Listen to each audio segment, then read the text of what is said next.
కనిపిస్తుంది. అదొక దాని కారణంగానే కాస్త వెనక్కి ఉంది తప్పితే పోల్ మేనేజ్మెంట్ కనుక బలంగా చేయగలిగి ఉంటే ఇంకా టఫ్గా ఉండే బీఆర్ఎస్ యొక్క ఇది. ఓవరాల్గా అంటే ఇది ఈజీగా ఏం లేదు, కాంగ్రెస్కి అనుకూలమైనటువంటి ఓటింగ్ అయితే కనపడడం లేదు. బాగా లీడ్ 15,000 20,000 దాటి వచ్చే లీడ్గా కనిపిస్తలేదు. అట్లా నేను అనుకుంటున్నాను క్లోజ్ అయితే కూడా ఒక 5,000 లోపలనే, ఏదున్నా 3,000 5,000 లోపలనే లీడ్లో ఉంటే ఉండొచ్చు కాంగ్రెస్. అటు ఇటు కావడం అయితే నేను అనుకోవడం లేదు. ఇంకా బీఆర్ఎస్ గెలుస్తుందేమో అన్నంత ఆశ అయితే నాకు లేదు ఎర్లీ ట్రెండ్స్ చూస్తే. కానీ it is a tough fight. Exactly. Bihar అయితే మనకు క్లియర్ కట్గా ఏమంటాం ఎగ్జిట్ పోల్స్ను అన్నీ అలాగే చెప్పాయి, వస్తున్న రిజల్ట్స్ కూడా అలాగే ఉంది. ఇంకా నేను అనుకుంటున్నాను బీహార్ ఎగ్జిట్ పోల్స్ కన్నా ఇంకా ముందుకెళ్ళేసి అంటే బాగా తగ్గొచ్చు ఆర్జేడీ లేకపోతే మహాగఠబంధన్ అనుకున్న దానికన్నా. అంటే 70 వరకు కూడా వెళ్ళిపోవచ్చు, ఇంకా తగ్గొచ్చు, 70-80 లోపలికి వెళ్ళిపోవచ్చు. ఇది పెరిగే అవకాశం ఉంది. అక్కడ ట్రెండింగ్లో పర్టికులర్గా ఓటింగ్ అక్కడ ఎంత అత్యధికంగా జరిగిందో మన దగ్గర అంత లోయెస్ట్ ఓటింగ్. అంటే మోటివేషన్ తర్వాత అంత హైయెస్ట్ పోల్ పర్సెంటేజ్ బిహార్లో కనిపించింది. పర్టికులర్గా ఉమెన్ ఓటింగ్ చాలా చాలా పెద్ద ఎత్తున 70% దాటిపోయింది. అంటే మోటివేటెడ్ ఓటర్ ఎలా ఉంటాడో బీహార్లో చూస్తాం మనం, డిమోటివేటెడ్ ఓటర్ ఎట్లా ఉంటాడో జూబ్లీ హిల్స్లో చూస్తాం. Voter is not at all motivated. ఊరికే పట్టుకొని లాక్కొచ్చి ఓట్లు వేయించుకున్న ఓట్లే ఇవి 48% అవుతుందో. వెరీ పూర్ ఓటింగ్ అసలు. పైగా ఎడ్యుకేటెడ్ ఏరియా ఉండేటువంటి ప్రాంతం ఇది. అది కూడా ఒక శాపం. ఎడ్యుకేటెడ్ ఉంటే శాపం, వాళ్ళు బయటికి రారు, లైన్లో నిలబడారు, కనుక ఎంజాయ్ చేస్తుంటారు ఇంట్లో కూర్చొని సెలవును. అదే కాలనీస్ ఇవన్నీ కూడా స్లమ్ ఏరియాస్, వీళ్ళనే ఎక్కువ ఓటింగ్ జరుగుతుంది. కనుక బీహార్ను చూసి మనం కూడా మోటివేట్ కావాలి. మనం వెనుకబడ్డ ప్రాంతము, బీమారు స్టేట్ ఇవన్నీ అంటుంటాం కానీ but politically highly motivated people వాళ్ళంతా కూడా ఏదైనా ఉండని, డబ్బు పనిచేసి ఉండవచ్చు, ఇంకా లిక్కర్ పనిచేసి ఉండవచ్చు, ఇవన్నీ ఉన్నప్పటికీ కూడా అంతటా ఉంటాయి. అవి అందులోనూ కూడా అక్కడి నుంచి ఎక్కువగా మైగ్రేటెడ్ పీపుల్ వెళ్తూ ఉంటారు. కనుక మైగ్రేషన్ వాళ్ళు రిటర్న్ వచ్చి ఓటేసి ఉంటారు ఇంత పోలింగ్ జరిగిందంటే బహుశా ఓటింగ్ కొరకే. ఇవన్నీ పాజిటివ్ థింగ్స్ ఉన్నాయి బీహార్లో మనం చూడడానికి. అయితే ఏదైతే జనసురాజ్ పార్టీ కాస్త పెరిగితే ఏంటంటే ఒక చెక్ చేసినట్టుగా ఉంటుండే. ఇప్పుడు ట్రెడిషనల్ పార్టీస్కు చెక్ చేయాలి, ఎవరో చెక్ పెట్టాలి దాన్ని. అప్పుడు ఏమైతే అంటే పాలిటిక్స్లో ఎప్పుడు కూడా పోటీ ఉండాలి, పోటీ ఉంటే కాస్త ప్రజలకు మేలు అవుతుంది అది ఎప్పుడు కూడా. కనుక అది అనుకున్నంత పెరగడం లేదు. కాస్త ఒక 10 సీట్లు సాధించినా కూడా నేను అనుకుంటాను మంచి ఇన్ఫ్లుయెన్స్ ఉండేది. అసలు ఉంటుందా, ఇప్పుడు ఊడిపోతుందా, పార్టీ లేకుండా పోతుందా అనేది ఒక ప్రమాదంగా కనిపిస్తుంది. అవును, పార్టీని అనౌన్స్ చేశారు, ఆ క్యాండిడేట్లను అనౌన్స్ చేశారు, కానీ ప్రశాంత్ కిషోర్ నేనైతే పోటీలో ఉండను, నేను బరిలోకి దిగట్లేదు అనే మాట చెప్పారు. కాకపోతే అక్కడ ఏమైనా ఓట్ల చీలిక అనేది ఉందంటారా? అక్కడ ఆ ప్రభావం ఎలా ఉండబోతోంది వాళ్ళకి సీట్లు రాకపోయినప్పటికీ కూడా? అదే ఆయన ఇన్ఫ్లుయెన్స్ కూడా 4% అండ్ అబోవ్ ఓటింగ్ ఆయనకు వస్తే కొంచెం తేడా వస్తుంది. అది తప్పకుండా మహాగఠబంధన్కే మేలు అవుతుంది అది. కానీ అలా కూడా కనిపించడం లేదు. ఆయన అంత ఓటింగ్ తెచ్చుకునేటువంటి పరిస్థితుల్లో లేరు. కాకపోతే ప్రశాంత్ కిషోర్ చాలా హార్డ్ వర్క్ చేశారమ్మా. ఊరికే ఆషామాషిగా ఏం నిలబడలేదు పాలిటిక్స్లో. 3-4 ఏళ్లుగా ఆయన ఫీల్డ్లో తిరిగాడు, అన్ని నియోజకవర్గాలు పర్యటన చేశారు, పాదయాత్ర చేశారు. తర్వాత తన ఎజెండా ప్రజల ముందు చెప్పే ప్రయత్నం చేశాడు. లోకల్ మ్యాన్ ఆయన. కనుక తన వైపు నుంచి ఏ ప్రయత్నంలో లోపం లేకుండా చూసుకున్నప్పటికీ కూడా ఇంపాక్ట్ లేదు ఆయనది, ఇన్ఫ్లుయెన్స్ చేయలేకపోయాడు ఓటర్ను. అంటే Bihar traditional voting, caste based voting ఇంకా ఉంది. అందుకే నేను కోరుకునేది ఏది జన్సురాజ్ లాంటి పార్టీలు బలపడితే ఈ ట్రెడిషనల్ ఓటింగ్, కులతత్వము అవి తగ్గిపోయి అభివృద్ధి యొక్క politics, development politics, competitive politics, మేము ఇవి చేశాము మీరేం చేశారు అనే పాలిటిక్స్ జరగాలి. కనుక మాకు ముస్లిం ఓటు ఎంత ఉంది, బీసీ ఓటు ఎంత ఉంది, ఈ చర్చ ఆగిపోవాలి అసలు ఎక్కడో దగ్గర. కనుక అది ఒక్కటి ప్రమాదంగా. ఇప్పుడు కూడా ఆ మార్పు ఏం లేదు బీహార్లో. ఇప్పుడు కూడా ఇంకా ఎంవై ఫ్యాక్టర్ అని, ఆ ఫ్యాక్టర్ అని, ఈ ఫ్యాక్టర్ అని అవే పనిచేస్తున్నాయి.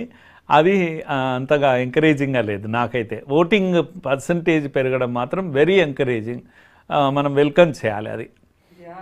సో ఇప్పుడు మనకి థర్డ్ రౌండ్ కి సంబంధించి కూడా ఫలితాలు అనేది మరి కాసేపులో రాబోతాయి. వెంగళరావు నగర్, సోమాజిగూడకి సంబంధించి ఇప్పుడైతే కౌంటింగ్ కొనసాగుతోంది.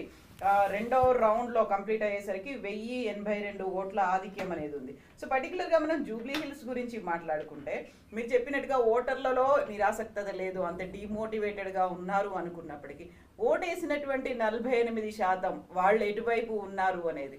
సో మిగతా జనరల్ కాన్స్టిట్యుయెన్సీల్లో జనరల్ ఎలక్షన్ టైంలో ఎలా అయితే కాంపిటీషన్ అనేది ఉంటుందో, హామీలు అనేవి ఉంటాయో, ప్రచారాలు ఉంటాయో, క్యాంపింగ్ అనేది కూడా అంత తీవ్ర స్థాయిలో జరిగింది. ఆల్మోస్ట్ 2 months నుంచి బీఆర్ఎస్ పార్టీ ఉంది. ఆ తర్వాత కాంగ్రెస్ లాస్ట్ మినిట్ లో బీజేపీ అనేది వచ్చింది. బరిలోకి క్యాండిడేట్ అనౌన్స్ చేయడానికి కూడా చాలా డ్రామా నడిచింది. అక్కడ నామినేషన్లకి లాస్ట్ రోజు మాత్రమే బీజేపీ క్యాండిడేట్ ని అనౌన్స్ చేశారు.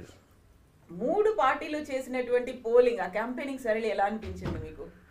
ఒకటి కాంగ్రెస్ సీటు బీజేపీ బీఆర్ఎస్సీ కనుక బీఆర్ఎస్ ముందు నుంచి అలర్ట్గా ఉంది. తమ క్యాండిడేటే ఒక ఆయన స్వర్గస్థులయ్యారు కనుక సింపతి ఓటు బేస్డ్గానే బీఆర్ఎస్ ఎన్నికలకు వెళ్ళింది.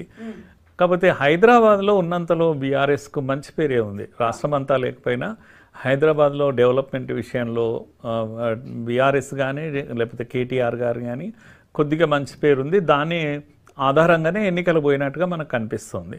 కాకపోతే కాంగ్రెస్ యొక్క పొలిటికల్ జిమ్మిక్స్ ఏవైతే ఉంటాయో అవి చాలా పర్ఫెక్ట్గా పనిచేశాయి. ముఖ్యంగా ఓట్ బ్యాంక్ పాలిటిక్స్లో ముస్లిం ఓట్ను ప్లీజ్ చేయడంలో సక్సెస్ అయ్యారు వాళ్ళు బాగా.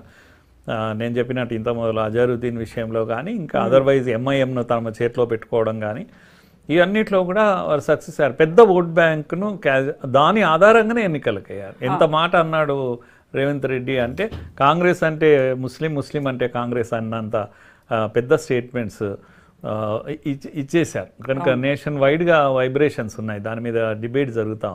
అంటే తెగింపు అంటాం, మామూలుగా అనకూడదు కానీ బరి తెగింపు. ఇది అవసరం లేదు ఒక సెక్షన్ ఓట్లు, నాకు ఈ సెక్షన్ ఉంటే చాలు అన్నంత కామెంట్ ఒక ముఖ్యమంత్రి నోటి నుంచి రావడం అనేది ఈ ఎన్నికల్లో చాలా పెద్ద స్టేట్మెంట్. అది మనం అంటే తెగించి చేసినటువంటి స్టేట్మెంట్. దాంతో బీజేపీ కూడా యాక్టివ్ అయిపోయి ఈ యొక్క పోలరైజేషన్ కొరకు కొంత ఎఫర్ట్ చేసింది.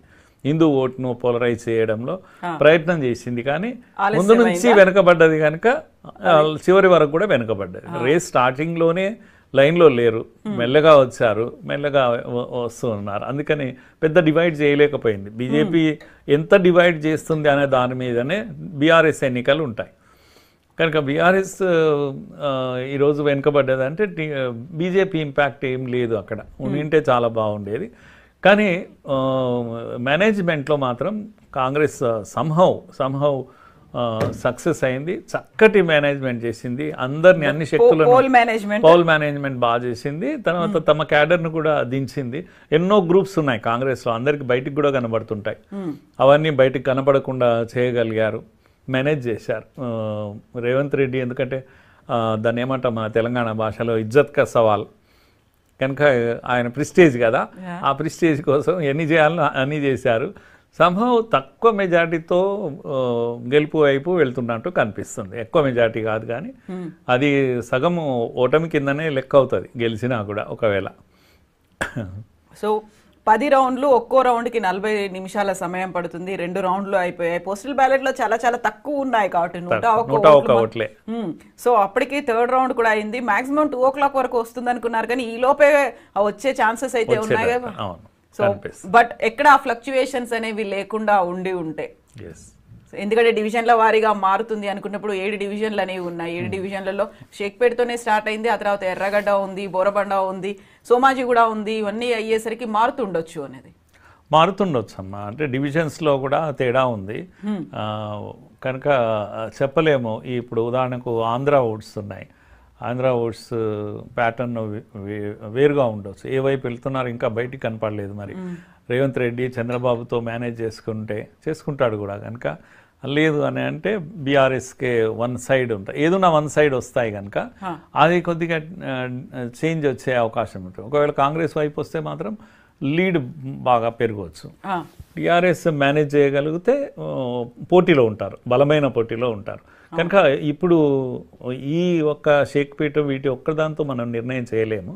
ఇంకా 2-3 డివిజన్స్ మనకు వస్తే కానీ చేంజ్ ఎట్లా వస్తుంది అనేది మనం అంచనా వేయవచ్చు. సో ఇప్పుడు ప్రస్తుతానికి మనం బీహార్ని చూస్తే బీహార్ ఆల్మోస్ట్ 130 స్థానాలకు పైగా ముందంజలో ఉంది అని బీహార్ ఎన్నికల కౌంటింగ్ అనేది కూడా ఈరోజు ఉదయం ప్రారంభమైంది. సో మ్యాజిక్ ఫిగర్ 122ను ఎన్డీఏ అయితే దాటింది. దాంట్లోనూ 154 స్థానాల్లో ఎన్డీఏ ఆధిక్యంలో ఉంది. మహాగఠబంధన్ 75 స్థానాల్లో ఉంది.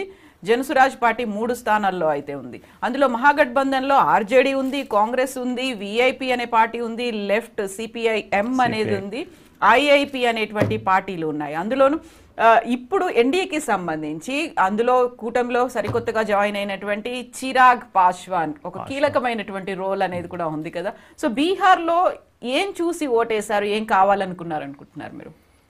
బీహార్లో